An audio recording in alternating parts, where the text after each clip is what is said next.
Hello Libra, Sun, Moon, Rising, and Venus signs. Kamusta kayo? Sana po'y nasa mabuti kayong kalagayan. Welcome back po sa Star Tarot. At kung bago kayo rito, welcome din po kayo. Please subscribe, like, share my videos, and leave me a comment kung nakaresonate kayo. Thank you. So, Libra, first card ninyo, luck, napakaganda. Anything you do now will be very prosperous for you, diba? So, maaari na kung ano man ang mga endeavor or mga ventures na gagawin ninyo sa ngayon, maaaring papaldo kayo dyan, diba?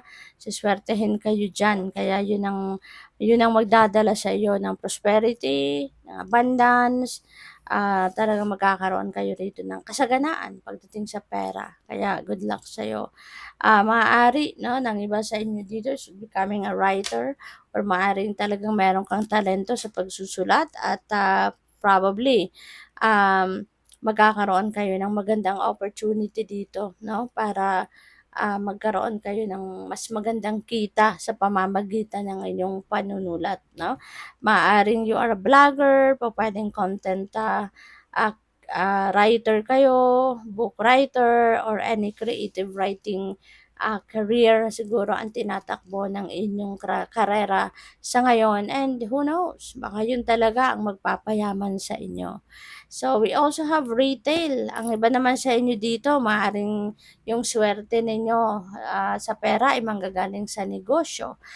Probably, ang iba sa inyo dito is on a retail business or maybe you are putting up now a new business na po pwedeng, baka magpuput up kayo ng tindahan, magpuput up kayo ng um, online store, mga ganyan. Baka merong physical store, meron kang online store, 'di ba? So, whatever the case may be, dito, good luck sa'yo, Libra, kasi maaaring yung mga ito, no, yung mga negosyong ito, ang inyong pagmumulan or isa sa pagmumulan ng inyong kasaganaan sa pera. Kaya good luck sa'yo, go for it habang ang swerte, ay nasa inyong horizon. So, by the way, Libra, maraming salamat for subscribing. And if you haven't subscribed yet, subscribe na kayo. And also, maraming salamat din for not skipping the ads. Malaking bagay po yan sa akin. Thank you. And kung gusto po ninyo na mag-join sa membership, just click the join button sa baba ng video. Okay? Thank you. So, we have 10 of Pentacles. Wow.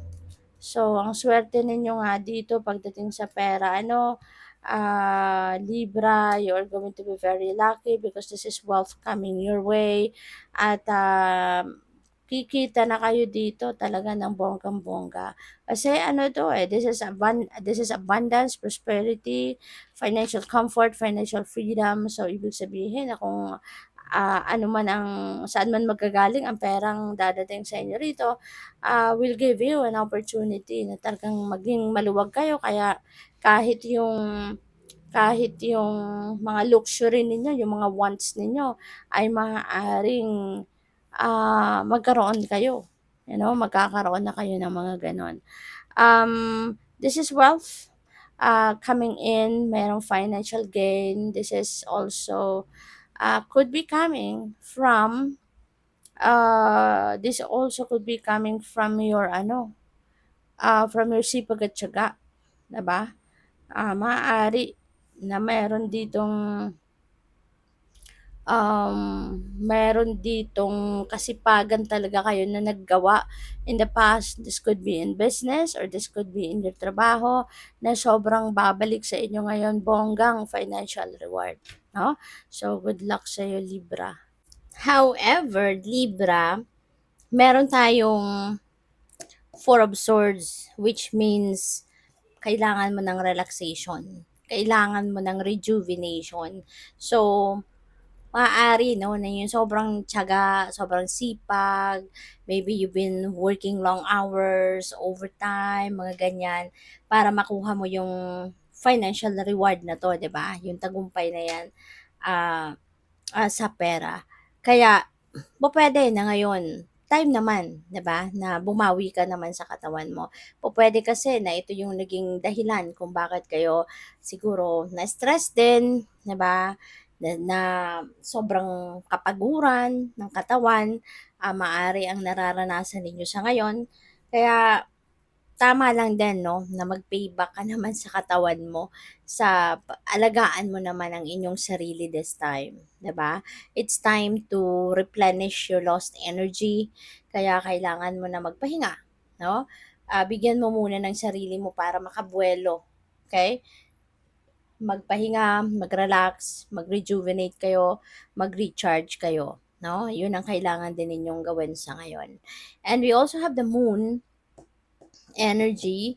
There could be important financial decisions na kailangan din kayong gawin sa ngayon.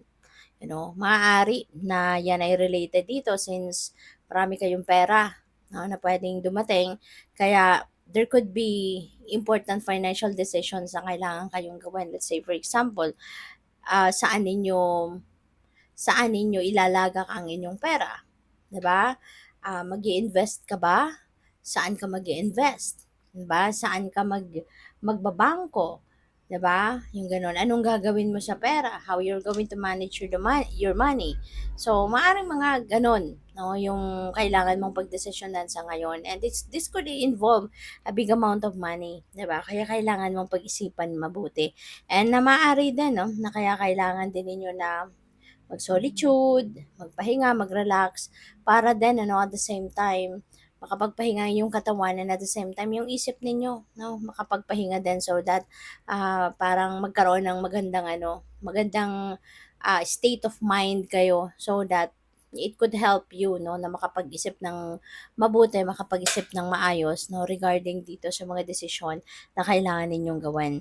Kasi ang daming maaring madaming opportunity ang dadating din dito for you. Maaring magkaroon ng maraming offer for investment.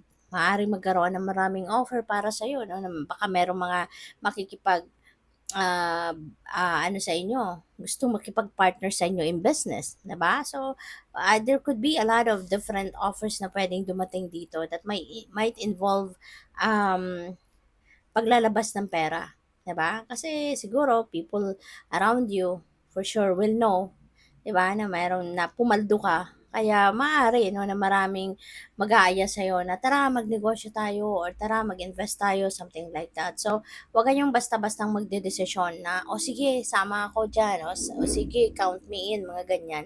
Kailangan pag-isipan mabuti. Okay? Changes are coming your way. A lot of changes, no? Lalong-lalo na pagdating dito sa inyong kaperahang aspeto. Kaya kailangan na maging matalino kayo sa pagdedesisyon, maging matalino kayo sa pag-iisip, no, kung ano yung best thing for you to do. Alright? So, tignan natin kung ano pa ang ganap dito for Libra. So, we have genius. Ayan. So, maari, no, na sobrang talino din ninyo. Kaya din siguro kayo, di ba, you're also a writer kasi talagang meron kayong galing, no, meron kayong galing sa pagsusulat, di ba? Maybe you really have an innovative mind, creative mind, yung ganyan. Kaya yan ang magiging kapital ninyo or isa sa mga magiging kapital ninyo para kayo ay maging matagumpay, no, sa inyong karera, sa inyong trabaho or negosyo. So, we have barber. Wow, baka ito yung business na ipuput up ng iba sa inyo. Baka magpuput up kayo ng barbershop, mga ganyan.